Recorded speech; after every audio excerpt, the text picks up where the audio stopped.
My constituency has been there for at least for more than 30 years, unattended to. They've left that. We have had to reach areas like in Nangoma. Some parts where Uganda doesn't even have a road. Access Ukwale village. So I cannot say that the unattended to things are not many. There are many. I cannot finish them in just one term. What more do you promise the people of Kakuto that you're going to focus on in this tenure? First, what I can promise them, Chapa Kasenso Road must be tarmacked. I will fight and make sure that Chapa Kasenso Road is tarmacked because it's the center of the business we have in the constituency. Nva kujja olwaleero nva kuleeta kuzza papula zange okulaga nti ngenda kwesimbawo omulundi omulala okukiikira abantu baffe ab'e Kakuuto era gwe mukolo gwe tubaddeko ne bakama bange wano era guwedde. Kakuuto byenjagala byesikoze bingi omanyi bitukoledde nze nzize mu gavumenti emaze emyaka ana ebintu ebisinga tebikoleddwa kati akaseera kembaddeyo byenkozeko badde tebisobola kutuukirira byonna kuggwayo nga nina ekirooto nti we naaviira mbukulembeze oluguudo oluva ku Chapa ogende Kasense lujja kuba lufunye chorus nja kulwana ngera bwe nalwana ne lukolebwa Maramu nja kulwana lukolebwe chorus so n'ebintu ebirala bingi ffe tuli mu constituency ezina ebifo ebitatuukikako mangu nga Nangoma nga Bichinga nga abamu ne ssente bakoza za Tanzania nga waliwo n'ebifo nga Bukwale watali luguudo Uganda natalinawo oluguudo ng'ogenda Bukwale ogenda omala genda Tanzania n'otuuka Bukwale so najja mu constituency eri sophisticated. Ab'e Kakuuto bakulinda okufuwa oluzungu buto mu parliament eddako. Kakuuto bye bantuma tebantuma kwogera bwogeza wala n'okulonda programs zitambule era programs nzilambula bulungi enjawulo bagirabye nti bwe twalonda ku muntu wa opposition balina bye balabye bye bataalabanga. I've not been in a position yaswengere olunaku olwaleero ndidye okwiza empapula okubanga nja kuvuganya ku kifo ekyomukulembeze wa member of parliament Jinja North Constituency.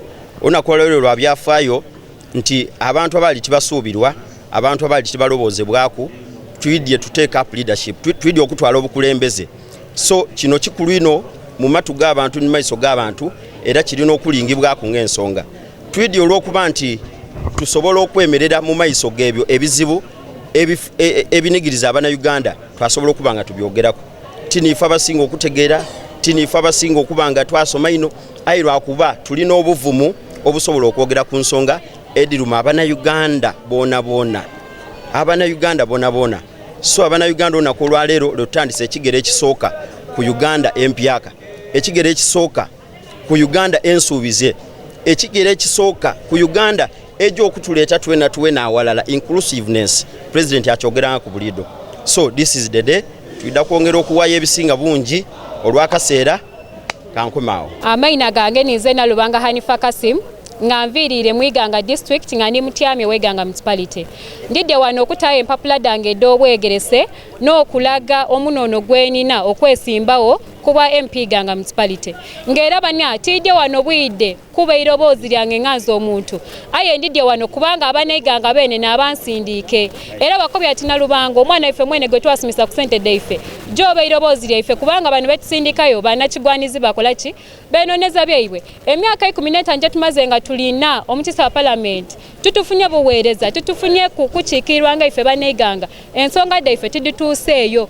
n'olwekyo n'okusalawo ife bene twesitukira mutukole ki tutuuseeyo ensonga deife nga Banayiganga era Banayiganga mbasuubiza nga bwe ndidanga nga mbakoba nti nze nja kuba servant leader era ndi mukozi wemwe munaaba munsindiike tibiddaako mabukobe mu migambo eirwaliro lye twenda twidda kulifuna Iganga kibuga ky'abasuubuzi akatale ke twenda twidda akafuna kasasiro omungi awo tubitiriire ku twidda mukolaku abatunda ebintu by'abantu bona twidda kubagemaku so n'olwekyo bana nze omwana wemwe mwene Nalubanga Hanifa nizasitukiremu nga ndidde okuweereza ndidde okuba iroboozi lyemwe ndidde okutuusayo ebiduubo byaimwe ate nga kano ketumaze okunominatingibwa banansaba muneesigire irala tutuuse iroboozi lya Iganga ate tutuuse Iganga ku ntiiko. Amanya Dr. Achiel Godfrey Okot.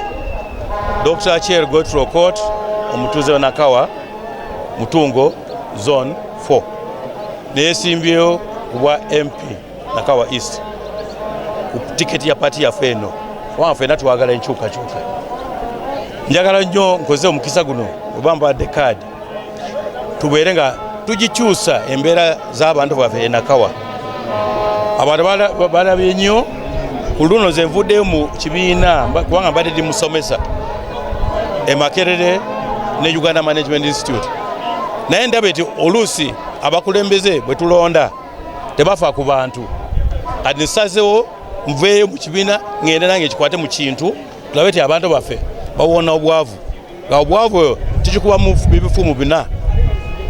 Twagala tubayo tudoonya emirimu kakibe ki nonye emirimu ku bavubuka n'abantu balala. Amanya gange nze Isaac Nkamwesiga era ndi mutuuze w'e Nakawa West. Olwaleero badde nkomezaawo empapula zange okwegwanyiza entebe ya Member of Parliament Nakawa West. Byengenda okukolera abatuuze b'e Nakawa nzize kubaweereza abantu ba wansi. Nze maze emyaka mingi nga nkolera mu Kyanja n'Ekisaasi. Ebiseera ebisinga KCC ejja netulugunya netumalako eddembe lyaffe nebatuggyako esente nebatwala ebintu byaffe. Kati ffe abantu ba wansi tufuna obuzibu okulaba nti tubaawo mu ggwanga tugezaako okweyiiya naye ate bagezaako otulemesa. So nzize ntwala eddoboozi ly'abantu ba wansi mu Parliament. Amateeka bagakyuseemuko gabeere nga gaffe valinga omuntu wa wansi buli omu yeyagalire mu nsi ye tulwanyise obuli bw'enguzi. Ssenyonyi asobola obikola byonna naye omusajja wattu ovunaanyizibwa bunene nnyo. Yensonga lwaki nzize nga nze Member of Parliament omupya abeera nnyo wansi abeera nnyo mu bantu ba bulijjo sobole okutuusa eddoboozi lyabo eri mu Parliament.